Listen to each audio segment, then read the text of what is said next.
ॐ श्री परमात्मने नमः। अथ द्वितीयोऽध्यायः। अवतरणिका। दुर्योधन ने द्रोणाचार्य से दोनों सेनाओं की बात कही, पर द्रोणाचार्य कुछ भी नहीं बोले। इससे दुर्योधन दुखी हो गए। तब दुर्योधन को प्रसन्न करने के लिए भीष्म जी ने जोर से शंख बजाया। भीष्म जी का शंख बजने के बाद कौरव और पांडव सेना के बाजे बजे। इसके बाद 20वें श्लोक से श्री कृष्ण अर्जुन संवाद आरंभ हुआ। अर्जुन ने भगवान से अपने रथ को दोनों सेनाओं के बीच में खड़ा करने के लिए कहा। भगवान ने दोनों सेनाओं के बीच में भीष्म, द्रोण आदि के सामने रथ को खड़ा करके अर्जुन से कुरुवंशियों को देखने के लिए कहा। दोनों सेनाओं में अपने ही स्वजनों को, संबंधियों को देखकर अर्जुन में कौटुंबिक मोह जागृत हुआ, जिसके परिणाम में अर्जुन युद्ध करना छोड़कर बाण सहित धनुष का त्याग करके रथ के मध्य भाग में बैठ गए। इसके बाद विषाद मग्न अर्जुन के प्रति भगवान ने क्या कहा, यह बात धृतराष्ट्र को सुनाने के लिए संजय दूसरे अध्याय का विषय आरंभ करते हैं।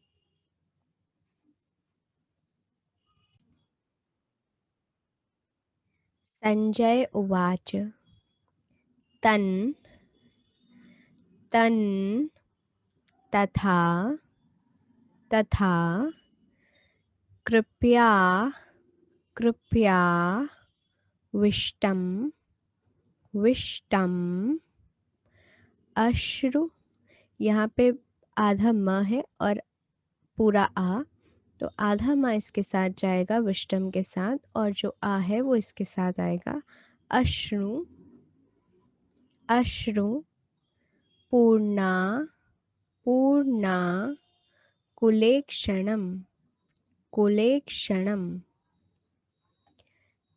कृपया विष्टम अश्रुपूर्णा कुलेक्षणम विषीदन्त विषीदन्त विषीदन्त मिदं मिदं विषीदन्त मिदं वाक्यम। ये माँ जिसमें छोटे ऊ की मात्रा है उसका आधा माँ वाक्य के साथ आएगा तो ये वाक्यम हो जाएगा, और छोटा ऊ इसके साथ आ जाएगा तो ये हो जाएगा उवाच। वाक्यम उवाच उवाच मधुसूदनः मधुसूदनः तन् तथा कृपयाविष्टम् अश्रुपूर्णा कुलेक्षणं विषीदन्त मिदं वाक्यम उवाच मधुसूदनः। कैसे गाएंगे देखते हैं। तन् तथा कृपयाविष्टम् अश्रुपूर्णाकुलेक्षणं विषीदन्तुमिदं वाक्यम् उवाच मधुसूदनः। फिर से देखते हैं। तन् तथा कृपयाविष्टम् अश्रुपूर्णाकुलेक्षणं विषीदन्तमिदं वाक्यम् उवाच मधुसूदनः। मीनिंग देखेंगे। तन मतलब तम, उन अर्जुन के प्रति, तथा मतलब वैसी, कृपया मतलब कायरता से, अविष्टम मतलब व्याप्त हुए, विषीदंतम मतलब जो कि विषाद कर रहे हैं, कुलेक्षणम अश्रुपूर्णा कुलेक्षणम आंसुओं के कारण जिनके नेत्रों की देखने की शक्ति अवरुद्ध हो रही है। मधुसूदनः, भगवान मधुसूदन, इदं यह वाक्यम वचन, उवाच मतलब बोले। संजय बोले, वैसी कायरता से व्याप्त हुए उन अर्जुन के प्रति जो कि विषाद कर रहे हैं और आंसुओं के कारण जिनके नेत्रों की देखने की शक्ति अवरुद्ध हो रही है, भगवान मधुसूदन यह आगे कहे जाने वाले वचन बोले। व्याख्या देखते हैं। तन तथा कृपयाविष्टम। अर्जुन रथ में सारथी रूप से बैठे हुए भगवान को यह आज्ञा देते हैं कि हे अच्युत, मेरे रथ को दोनों सेनाओं के बीच में खड़ा कीजिए, जिससे मैं यह देख लूं कि इस युद्ध में मेरे साथ दो हाथ करने वाले कौन हैं, अर्थात मेरे जैसे शूरवीर के साथ कौन कौन से योद्धा साहस करने करके लड़ने आए हैं। अपनी मौत सामने देखते हुए भी मेरे साथ लड़ने की उनकी हिम्मत कैसे हुई। इस प्रकार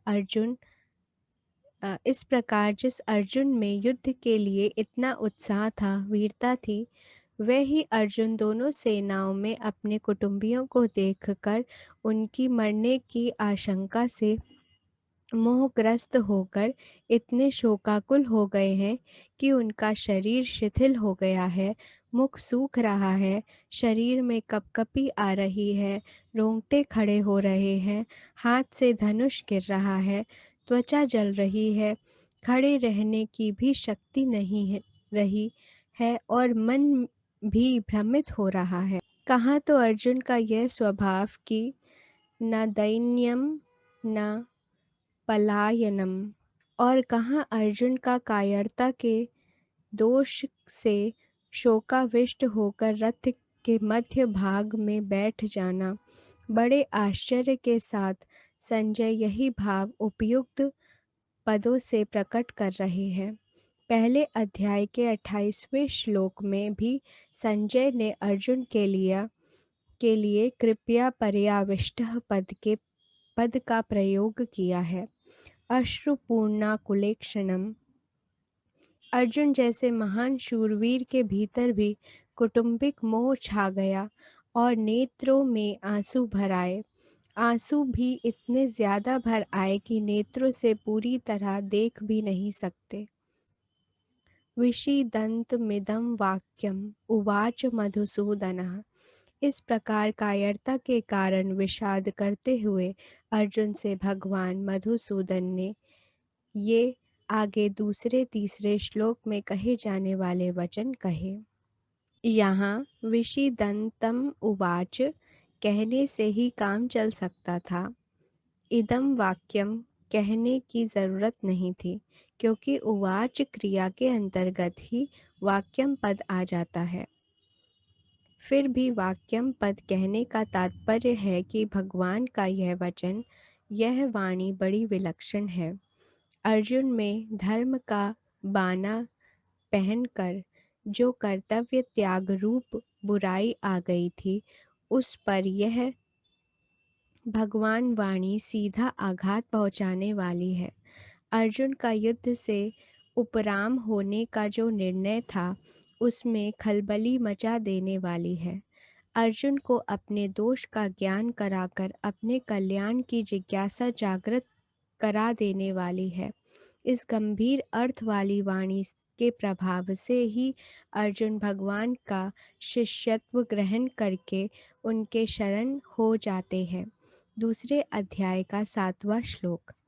संजय द्वारा मधुसूदनः पद कहने का तात्पर्य है कि भगवान श्री कृष्ण मधु नामक दैत्य को मारने वाले, अर्थात दुष्ट स्वभाव वालों का संहार करने वाले हैं।